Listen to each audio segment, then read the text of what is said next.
morning and welcome to First Unitarian Universalist Church of Columbus. My name is Kelly McNeil and I serve as the Director of Congregational Life here at First UU. We are located on the ancestral lands of the Adena, Cayuga, Hopewell, Miami, Seneca, and Wyandot peoples. It is so very good to be with you all this Sunday morning here in our building. We are busy making preparations for our September 12th return to in-person worship, and I cannot wait to see all of your bright, smiling eyeballs then. Stay tuned to your email as we get closer to the 12th, where we will keep you updated on our latest plans, including how you can continue to watch our services live online. You can join us after this service for our online coffee hour, where last I looked, there are still a few slots available to join our board's compensation listening sessions. And there are several slots still available for later dates. You can find a link to sign up for those conversations in the chat box. We have Reverend Isabel hanging out in the chat today, so if you have any questions, Isabel can answer those for you. And now, without further ado, let's join the Reverend Jill Jarvis, retired minister from Kansas City, Missouri, for our morning worship.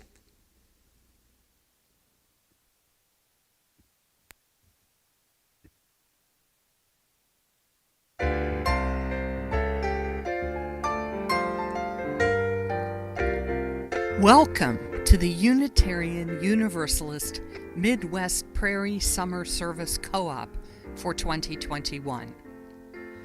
As our congregations begin planning to reopen in-person gatherings this fall after our long pandemic separation, we take this opportunity for a series of virtual visits with some of our neighboring UU churches over the summer weeks. Each Sunday, you are invited to experience inspirational messages from a variety of our ministers, together with music and other elements that make our communities special. We hope that this morning's service will engage your thoughts and lift your spirits, giving you courage to make a difference in the world and helping to strengthen the connections that sustain us all.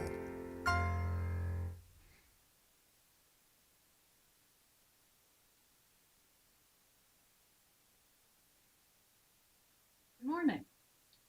I'm the Reverend Jill Jarvis, speaking to you from Kansas City, Missouri, and I'm delighted to welcome you today to this 8th service in our Summer of Cooperative Virtual Worship.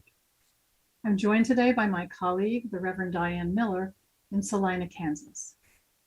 We're both retired Unitarian Universalist ministers and honored to be part of this collaborative effort to bring a diverse, meaningful worship experience to our participating congregations and guests. Speaking of guests, we welcome all of our virtual visitors today. Whoever you are, whomever you love, whatever the faith of your heritage, we hope here you might find comfort, connection, and maybe even a little challenge. To all of you, we're glad you're here.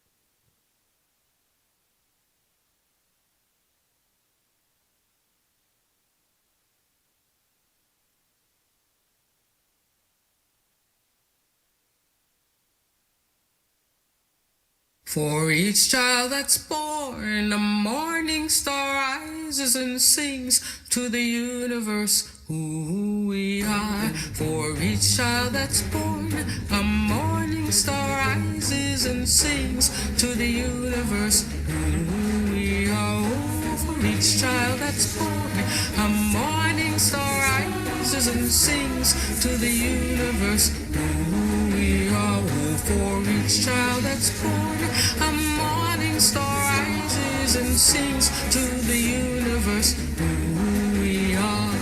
We are our grandmother's prayers, and we are our grandfather's dreamings, and we are the breath of our ancestors. We are the Spirit of God. We are Mother courage, fathers of time, daughters of dust, and the sons of great visions. We're sisters of mercy, brothers of love, lovers of life, and the builders of nations. We're seekers of truth, keepers of faith, makers of peace, and the wisdom of ages. We are our grandmother's prayers. We are our grandfather's dreamings, and we are the breath of our ancestors. We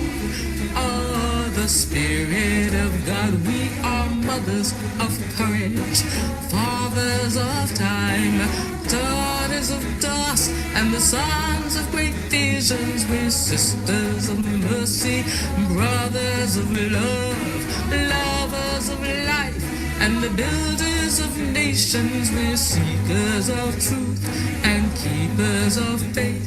We are makers of peace and the wisdom of ages. We are our grandmother's prayers. We are our grandfather's dreamings, and we are the breath of our ancestors. We are the Spirit of God. We are our grandmother's prayers, and we are our grandfather's dreamings. We are the breath of our ancestors. We are the Spirit of God. For each child that's born, a morning star rises and sings to the universe who we are. For each child that's born, a morning star rises and sings to the universe who we are. We are one.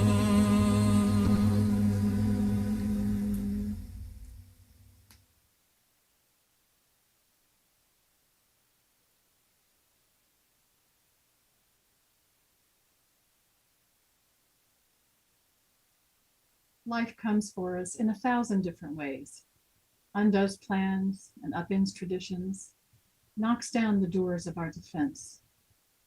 In a moment, every expectation releases like the in and out of breath. For this hour, we gather to surrender to the mystery, to release ourselves from the needing to know, the yearning to have it all already figured out, and also the burden of believing we either have all the control or none. Here in our songs and our stories, we make space for a new breath, a new healing, a new possibility to take root. That is courage forged in the fire of our coming together and felt in the spirit that comes alive in this act of faith, that we believe still a new world is possible, that we are creating it already, here and now. Come, let us worship together.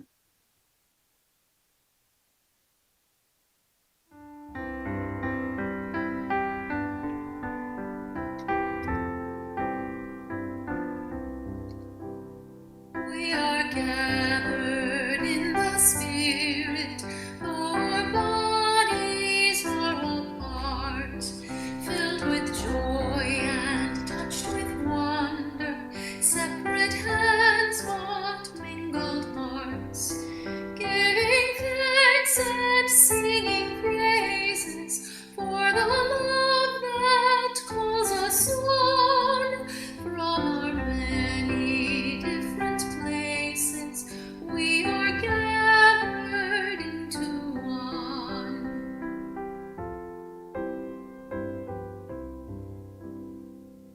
We are gathered in our sorrow. We are gathered in our fear, in our pain and in our worry, in our anger and our tears, as we tend to one another with our gifts and with our care, our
Chalice lighting. If you have a personal chalice at home or a family chalice that you like to light for our Zoom services, I invite you to light it along with mine today.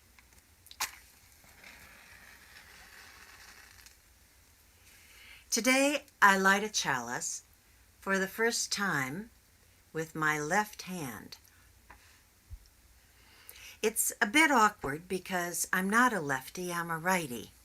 But like it or not, my right hand is in a sling and immobilized, so I'm using the one that's available, my left, also broken but available.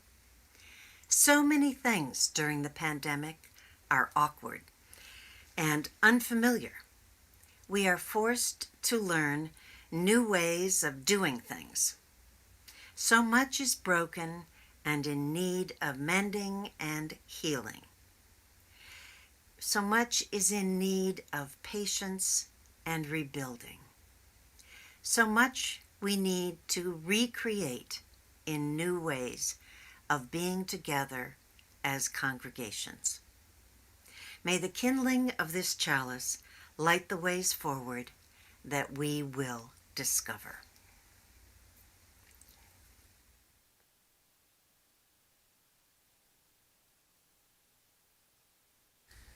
The Great Realization is a poem about a dad telling a bedtime story to his son. First, the dad describes the world that was before the COVID pandemic, a world that to most people seems normal. Then the virus arrives. Some people, maybe some of us, are living through the pandemic just like the dad describes. For others, though, maybe for some of us, it's different and much harder. But then, well, let's listen to this tale of a future better world that someday could be real, especially if we work to build it together.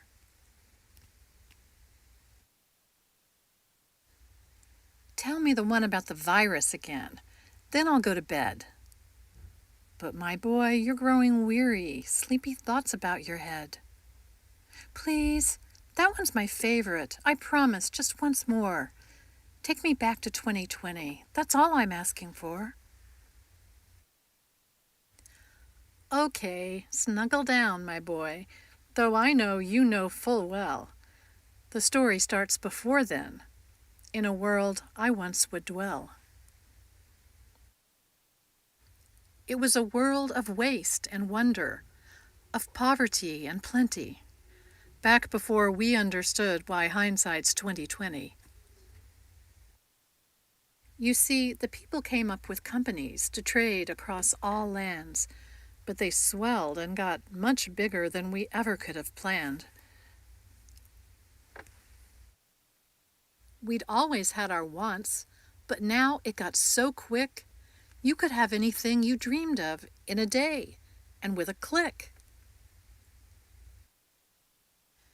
We noticed families had stopped talking.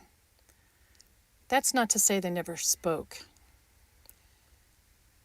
but the meaning must have melted, and the work-life balance broke. And the children's eyes grew squarer, and every toddler had a phone. They filtered out the imperfections, but amidst the noise,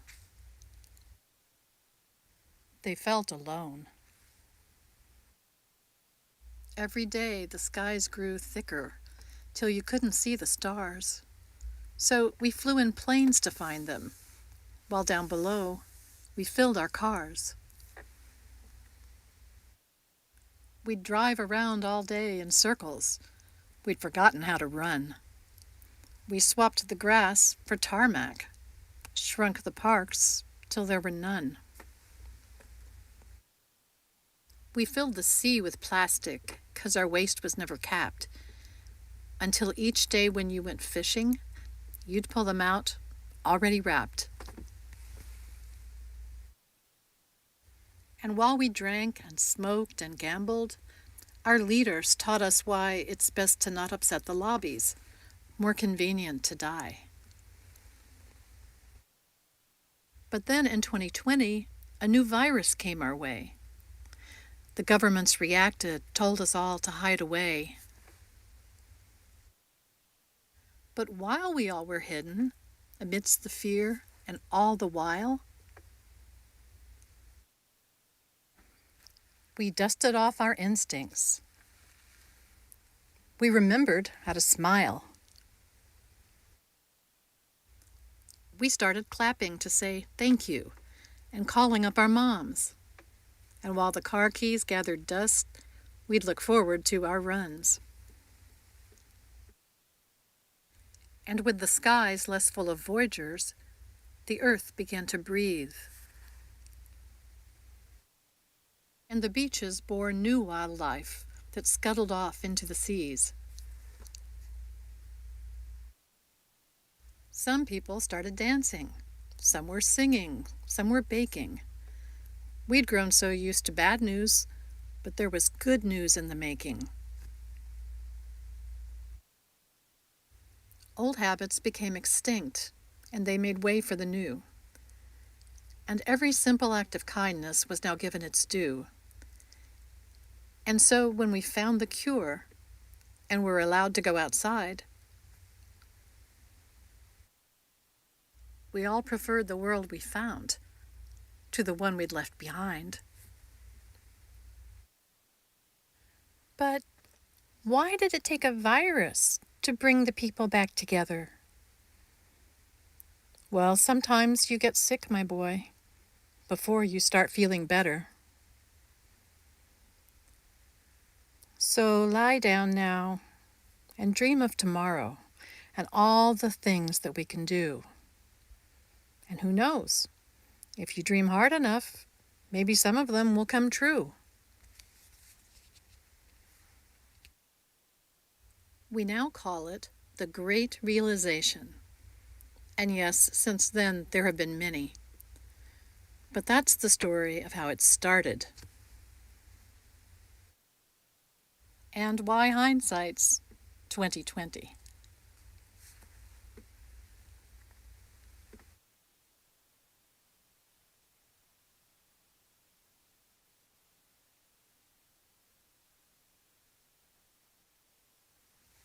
It's the offering time. Generosity is good. Generosity is a virtue. It is an essential element of a living faith. Giving is a spiritual discipline. The methods of giving vary from congregation to congregation. This is how we sustain our faith, our witness in our communities, our presence in this world. This is a time to give, to cultivate a generous spirit. Offer your support. Make a gift. Provide your pledge. Be of generous heart. Feel good about it. Be thankful for the ways you can give.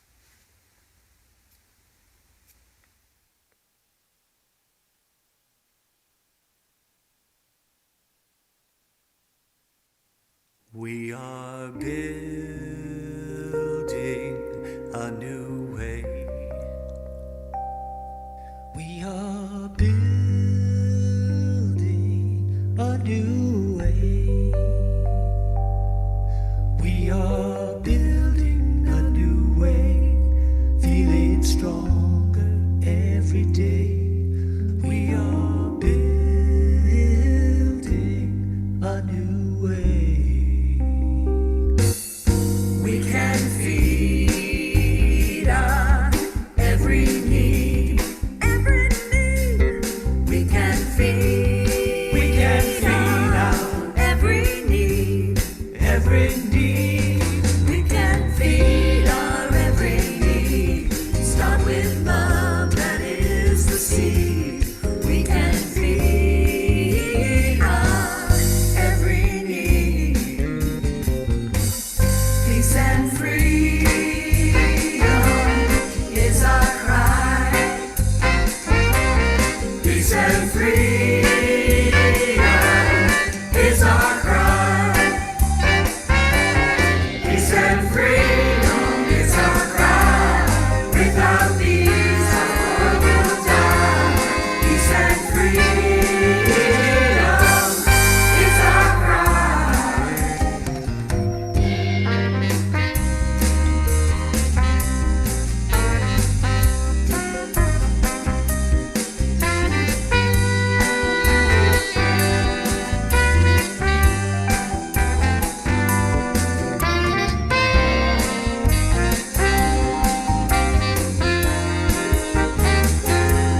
About a month ago, I received an email from a French friend of mine.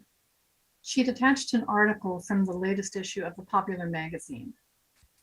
It described surprising changes to a deeply ingrained and cherished French custom dating back to Roman times, a custom known as la bise. That's the common peck on both cheeks or into the adjoining air, exchanged in greeting. An automatic and almost obligatory gesture between family, friends, sometimes friends of friends, and work colleagues, or in any social situation where everyone is greeting people that way. Of course, many foreigners in France are annoyed by the ubiquity of the bise, la bise. I have often wondered about the issue of consent. But this century-old tradition may be changing because of COVID. Not just temporarily suspended, but truly changing. A rough translation of the article in question tells us this.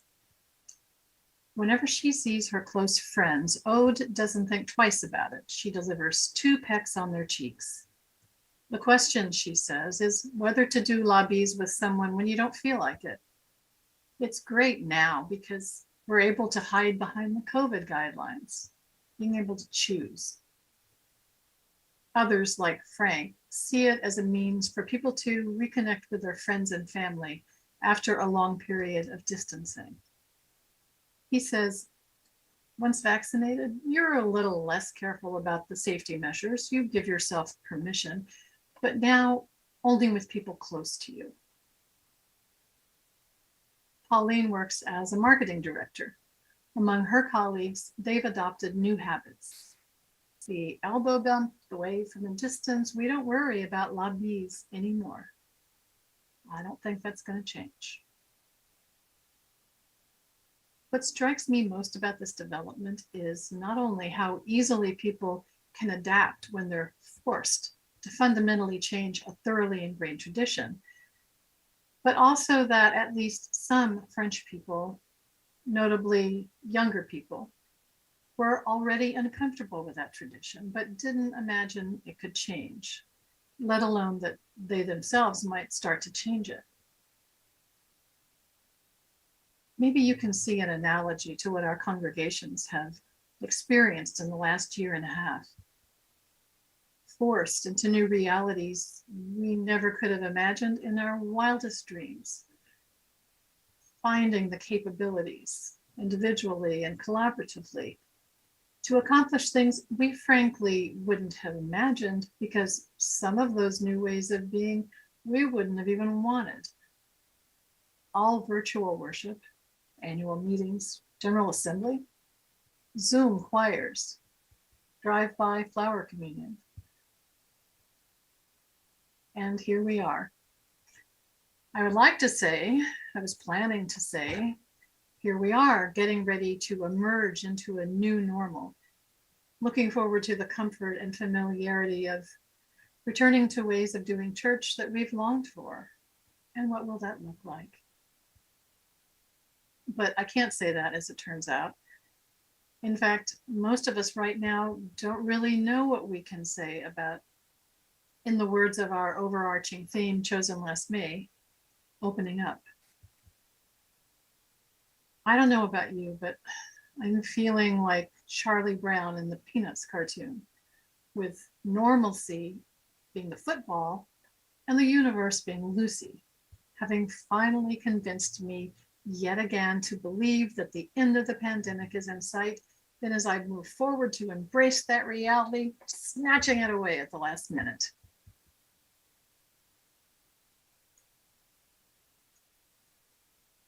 But like Charlie Brown, I'm willing to trust again in faith that the universe is ultimately more accommodating than Lucy.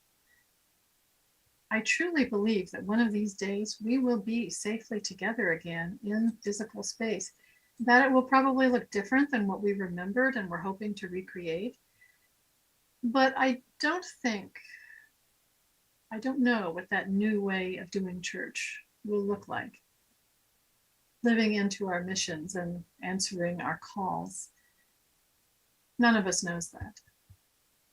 I suspect that when we finally do get to the point where it feels safe to physically gather in community, whether next month or next year, we're going to viscerally rejoice in being able to look into each other's actual eyes, not an image on a screen. Someday being able to join our voices in song and move our bodies as we're able in creating meaningful rituals, just settling into the comfort and security of beloved religious home. That is as it should be. We're called as Unitarian Universalists to provide comfort in times of grief, loss, chaos. Church is also a place, physical, virtual, or otherwise, that offers the possibility of transformation for ourselves, for our congregations, for the larger community, and for the world. But let's name the fact that sometimes it feels very hard to attend to both those purposes of beloved community, because they sometimes feel almost mutually exclusive. Transformation requires something hard of us, to be open to vulnerability, struggle, loss of the familiar and cherished. All things we've had more than enough of by now, thank you very much. All things that lead us to crave comfort and security. Yet in the midst of chaos, we have the opportunity to move beyond our comfort zones and venture forth into the unknown, and without a metaphorical map. We mostly like maps. We like to know where we're going and how to get there, what we might encounter or should avoid along the way. The late Anthony de Mello, renowned Indian spiritual teacher and psychotherapist, offers this story about maps in his book, The Song of the Bird. The explorer returned to his people, who were eager to know about the Amazon. But how could he ever put into words the feelings that flooded his heart when he saw exotic flowers and heard the night sounds of the forests, when he sensed the danger of wild beasts or paddled his canoe over treacherous rapids? He said, "Go and find out for yourselves." To guide them, he drew a map of the river. They pounced upon the map. They framed it in their town hall. They made copies of it for themselves. And all who had a copy considered themselves experts on the river. For did they not know its every bend and turn, how broad it was and how deep, where the rapids were and where the falls? It is said that Buddha obdurately refused to be drawn into talking about God. He was probably familiar with the dangers of drawing maps for armchair explorers. Nigerian author and international lecturer Bayo Okafalafe wrote a book called These Wilds Beyond Our Fences, Letters to My Daughter on Humanity's Search for Home. In the words of the publisher, it's a journey of discovery as he maps the contours of the spaces between himself and his 3-year-old daughter, Alethea. In it, he's led to consider the strangeness of his own soul, contemplate the myths and rituals of modernity, ask questions about food and justice, ponder what it means to be human, and wonder what our collective yearnings for a better world tell us about ourselves. Our reading today is an excerpt from the foreword written by his friend and colleague, Charles Eisenstein.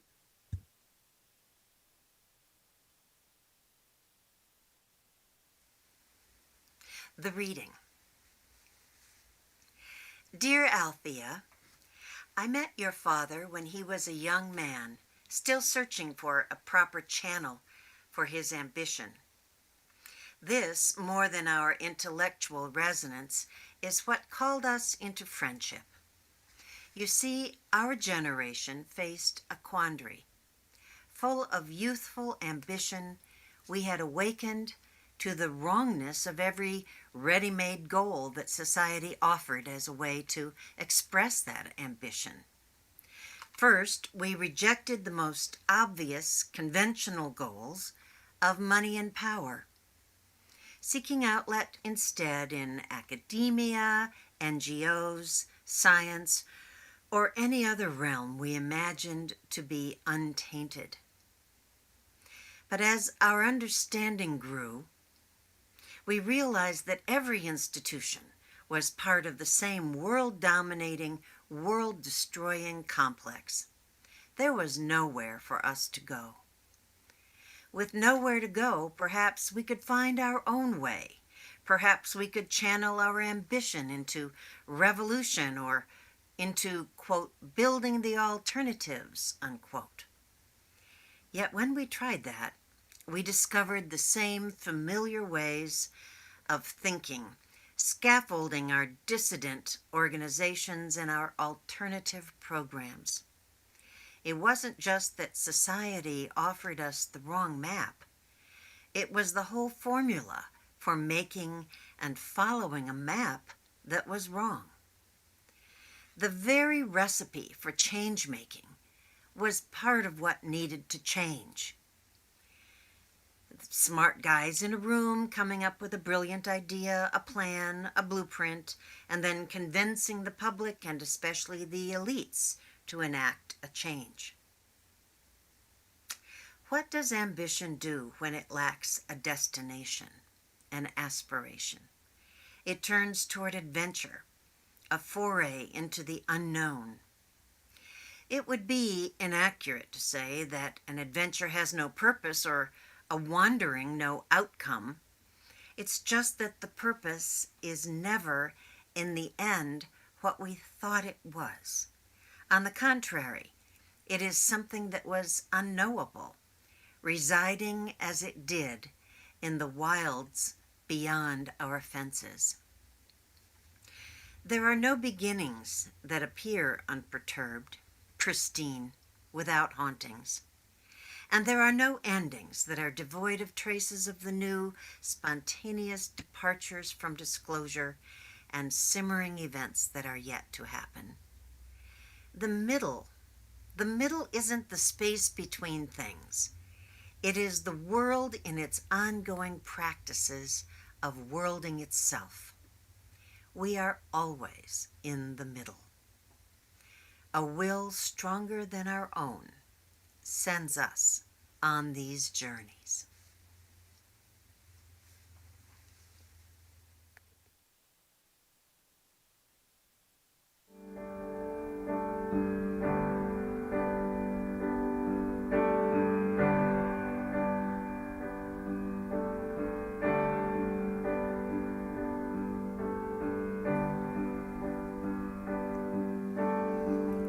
We shall be known by the company we keep, by the ones who circle around to tend these fires.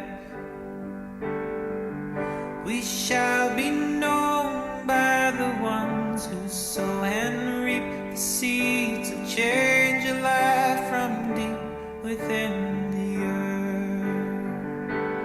It is time now. It is time now that we thrive.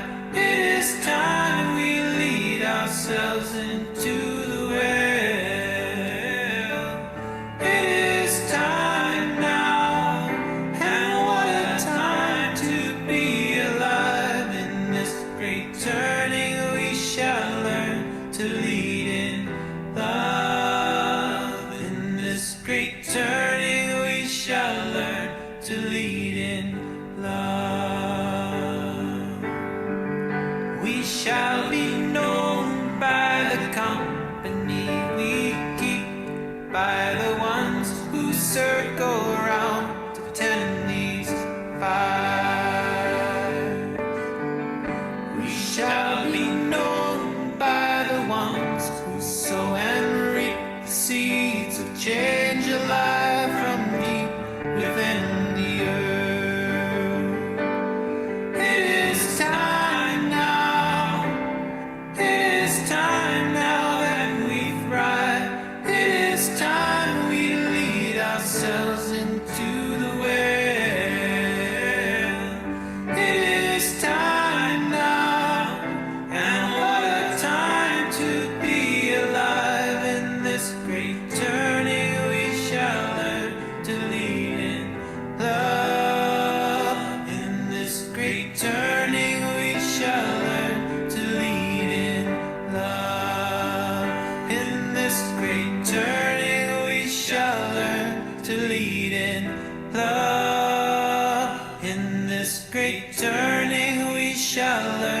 to lead in love.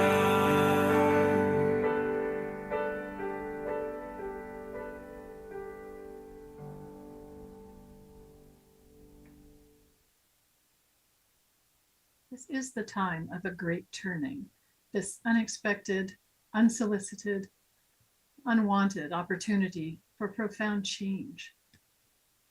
Let's celebrate the reality that for the past year and a half, we Unitarian Universalists have been energetically and successfully letting go of some norms that we thought were required and irreplaceable, and pulling off the unimaginable without anything resembling a map, just learning from each other, using trial and error, encountering our limitations, overcoming them or working around them or accepting them. During what could have been a time of retrenchment and distraction, we've continued to answer the call to widen our circle of concern.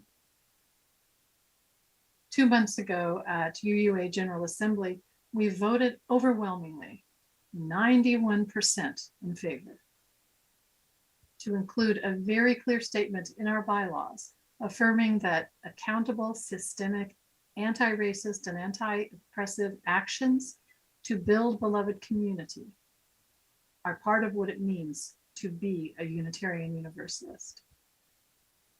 And that's a very clear commitment to continuing this urgently important but very difficult work. We encounter resistance in the larger American culture. We encounter resistance within our congregations. We encounter resistance even within ourselves.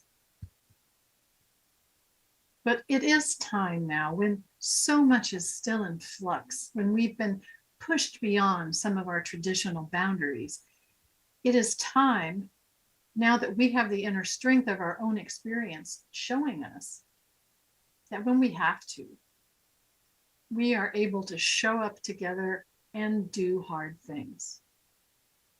That map or no map, we won't turn back. Can we admit, though, that resistance from without or within can be discouraging?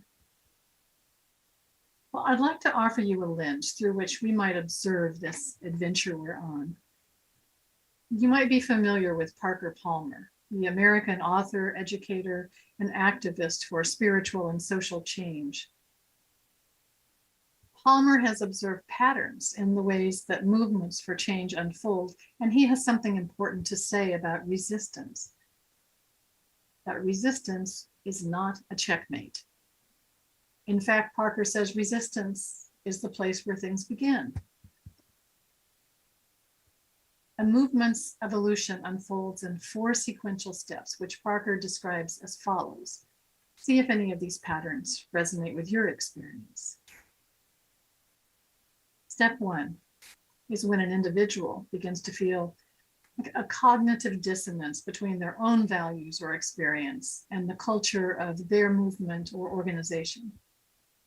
They might increasingly feel a lack of integrity in being part of that culture.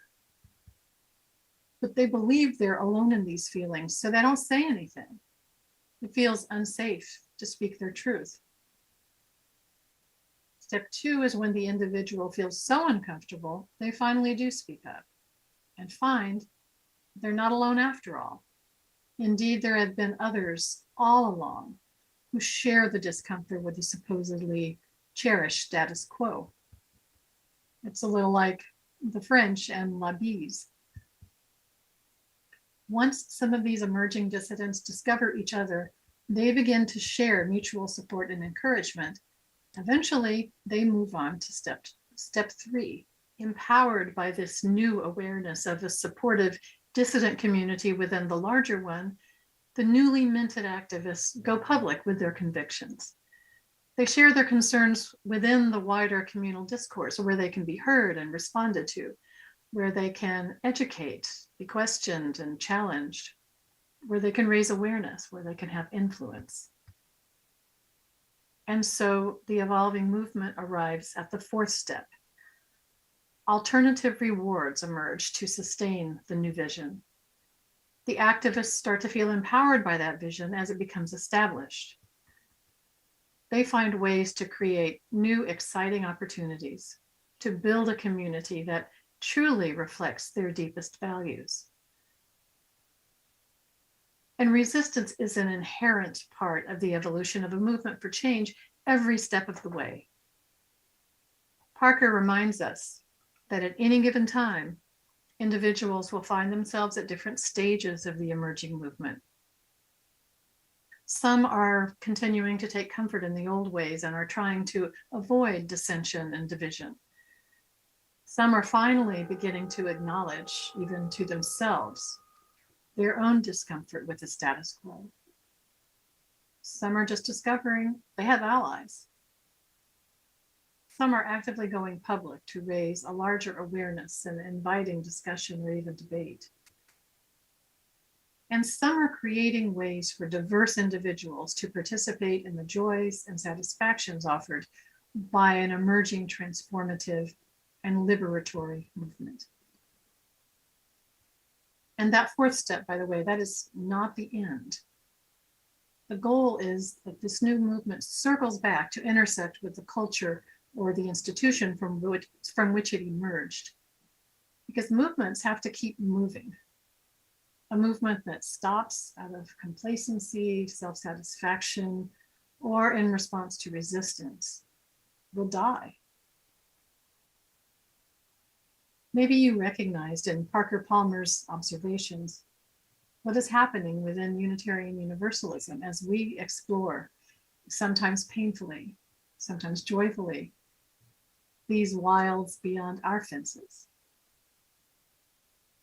There may not be maps to guide us as this territory remains as yet unexplored, but there are patterns that provide context, and maybe we can find some encouragement there. I also want to share the words of George Erasmus, a respected Aboriginal leader in Canada. Now listen, because this is really powerful. Where common memory is lacking, where people do not share in the same past, there can be no real community. Once again, where common memory is lacking, there can be no real community. Where community is to be formed, common memory must be created. And how do we create common memory to form our beloved community? Unitarian Universalists don't share a common narrative.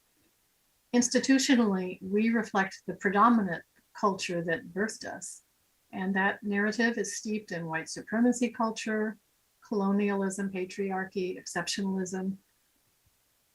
But that's not the whole story.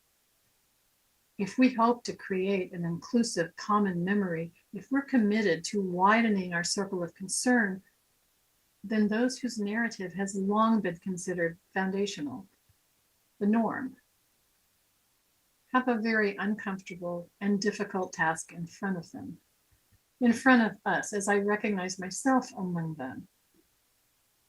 We will have to summon the courage to finally explore the stories of those whom we've allowed or forced to be invisible, unheard, the exception.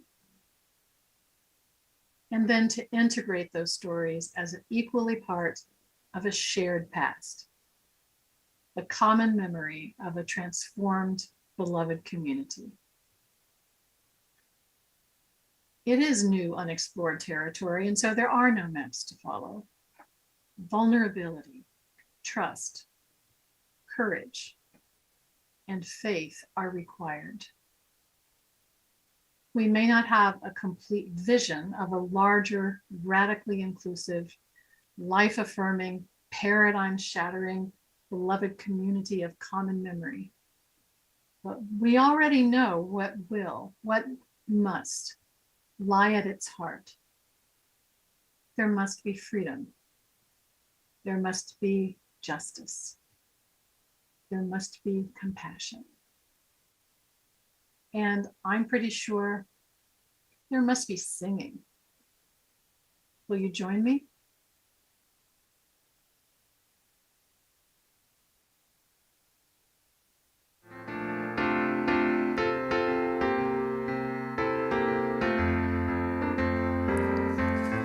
Come and go with me to that land.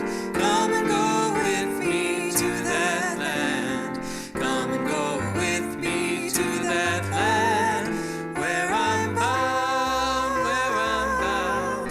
Come and go with me to that land. Come and go with me to that land. Come and go with me to that land where I'm bound. There'll be freedom in that land. There'll be freedom in that land. There'll be freedom in that land where I'm bound, where I'm bound. There'll be freedom in that land. There'll be freedom in that land. There'll be freedom in that land where I'm bound. There'll be justice in that land. There'll be justice in that land. There'll be justice in that land where I'm bound, where I'm bound. There'll be justice in that land. There'll be justice in that land. There'll be justice in that land where I'm bound. There'll be singing in that land. There'll be singing in that land. There'll be singing in that land where I'm bound, where I'm bound. There'll be singing in that land. There'll be singing in that land.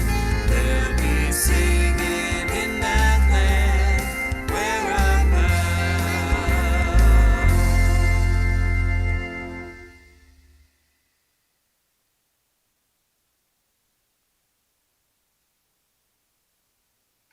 Knowing how quickly the flame of truth may be extinguished, how easily the chalice of kinship broken, let us be vigilant in faith, keep peace in our hearts, and make care for one another the watchword of our lives together. So our light goes out everywhere into the world. May peace be with you.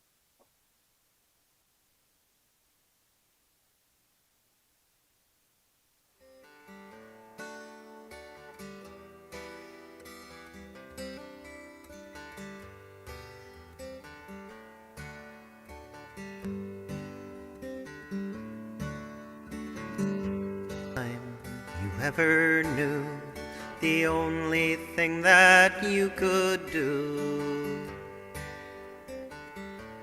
was carry the flame. Sickness spreading through the land, you held your spirit in your hands and carried the flame. When storms and sorrows gathered round, you raised your head and you stayed your ground. You carried the flame. Through endless days of the hardest living, you kept on loving, kept on giving. You kept on and carried the flame. Raise it high, send its beacon through the sky, keep it strong and shining through the pain. Let it rise and let it grow, let it light the world you know, let it glow.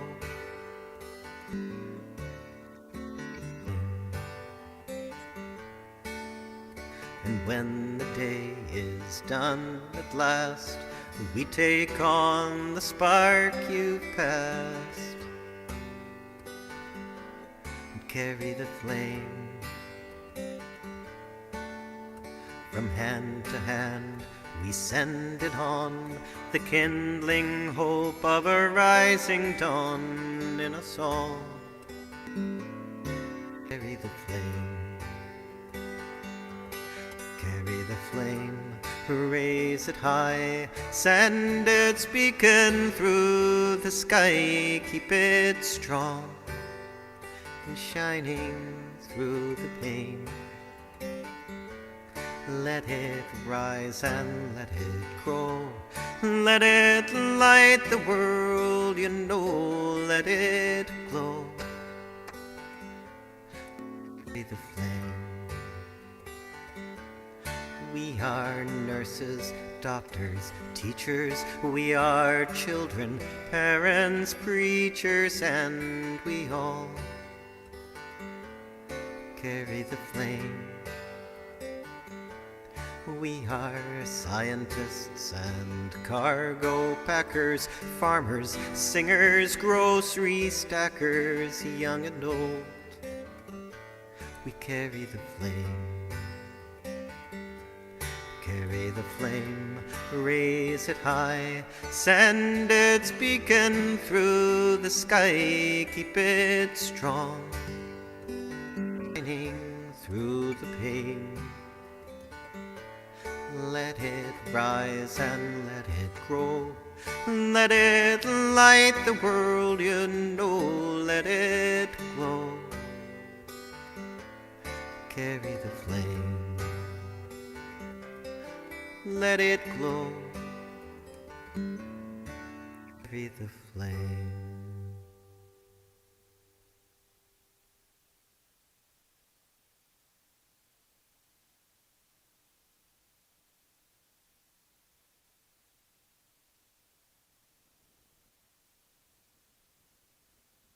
May we all carry the flame with us on our journeys this week.